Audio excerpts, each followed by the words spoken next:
Coucou à tous. Alors, petite vidéo aujourd'hui pour aborder un point auquel j'ai pensé tout à l'heure et qui est important. Alors, comme on en a déjà parlé un certain nombre de fois, que ce soit au niveau des vidéos ou des articles de blog, pour pouvoir créer le genre d'expérience qu'on a envie de créer dans sa réalité concrète, il est important de se sentir bien et quelque part, plus on est heureux et plus on va manifester facilement tout ce qu'on a envie de manifester. Mais certaines personnes me disent mais je peux pas me sentir heureux ou heureuse parce que je ne vis pas encore ce truc tellement important que j'ai envie de vivre. Comment est-ce que je pourrais me sentir bien en ne vivant pas cette situation? Alors, le truc que je vous dirais, c'est que quelque part,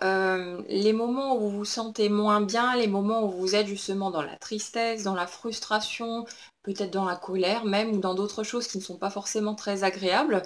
c'est pas tout le temps que ça se passe de cette façon-là. Est-ce que vous avez remarqué qu'il y a des moments,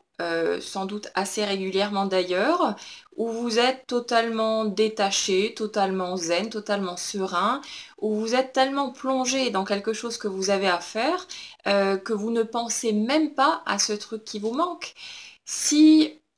vous êtes dans une blessure et que c'est l'ego qui est aux commandes, il y a des chances qui vous disent mais non, c'est pas vrai, je me sens tout le temps mal, je me sens tout le temps triste et ainsi de suite. Et il va essayer de repousser loin l'idée qu'il y a effectivement des moments où vous vous sentez bien, où ça se passe bien et ainsi de suite. Mais si vous regardez un petit peu ce qui se passe à l'intérieur de vous, que vous avez envie de regarder la vérité en face et que vous avez envie de trouver la sortie du tunnel aussi, vous allez vous rendre compte qu'en fait, il y a tout plein de moments où vous êtes occupé par une chose ou une autre, vous êtes peut-être en train de papoter avec quelqu'un, vous êtes peut-être plongé dans un film, dans un bouquin, vous êtes occupé à cuisiner, à faire des tas de choses, peu importe. Et, euh, et là, il n'y a pas de souffrance par rapport à ce truc qui vous manque, parce que vous n'êtes pas en train de penser au fait que vous ne vivez ou n'avez pas encore ce truc que vous souhaitez manifester. Euh, Ce qui me semble évident au jour d'aujourd'hui et qui n'était pas forcément il y a quelques temps en arrière, mais à force d'avoir le nez plongé dans le travail aussi de Byron Katie dont je vous ai parlé,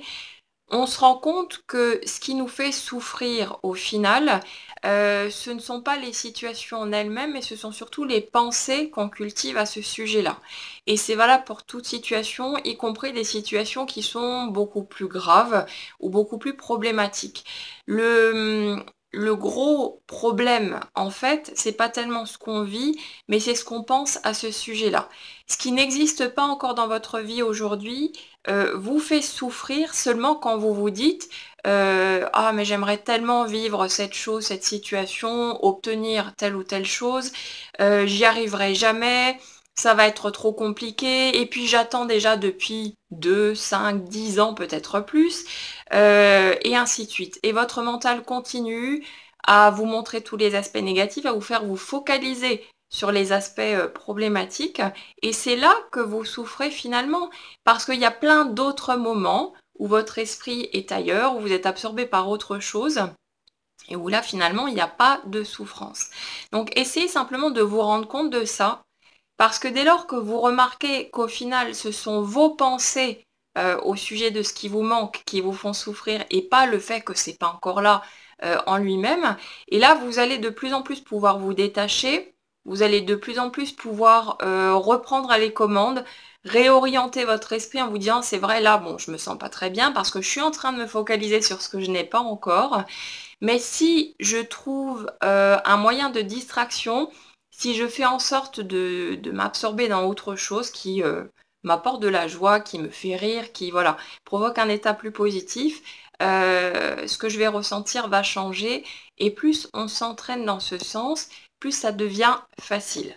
Le truc, c'est que parfois, on a du mal à sortir du rôle de victime, en quelque sorte, où on se dit, ah non, pauvre de moi, j'y arriverai jamais. Et puis on a envie de s'apitoyer sur soi parce que, bah voilà, il y a un manque affectif qui est là,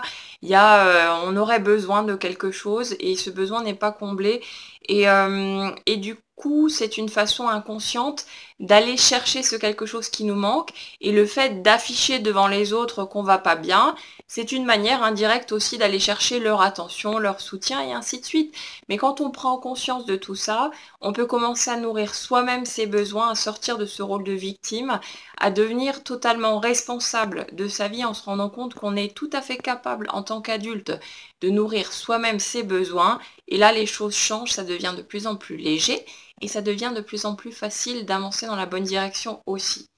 Donc,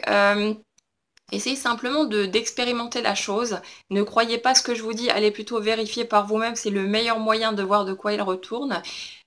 Si vous avez une situation qui vous fait souffrir actuellement, vous vous dites que ça coince, que vous n'y arrivez pas, que vous n'avancez pas, que ça traîne depuis trop longtemps, etc.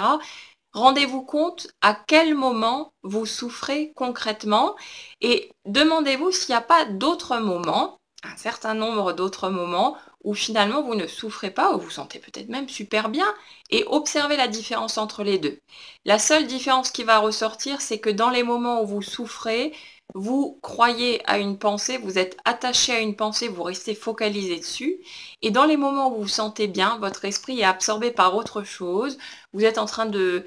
penser à quelque chose qui vous fait plaisir, qui vous apporte de la joie, et ça change tout au niveau de votre état intérieur. Voyez que même s'il y a certaines pensées pas forcément très agréables qui arrivent par elles-mêmes et que vous ne pouvez pas empêcher d'intervenir, vous avez par contre la possibilité de choisir de rester attaché à cette pensée ou alors de prendre du recul et de réorienter votre esprit dans une autre direction. C'est juste une question d'entraînement, c'est juste une question de pratique, comme pour tout finalement. Donc je vous inviterai vraiment à simplement observer, à voir ce qui se passe, à faire le test par vous-même, à jouer les bons sceptiques,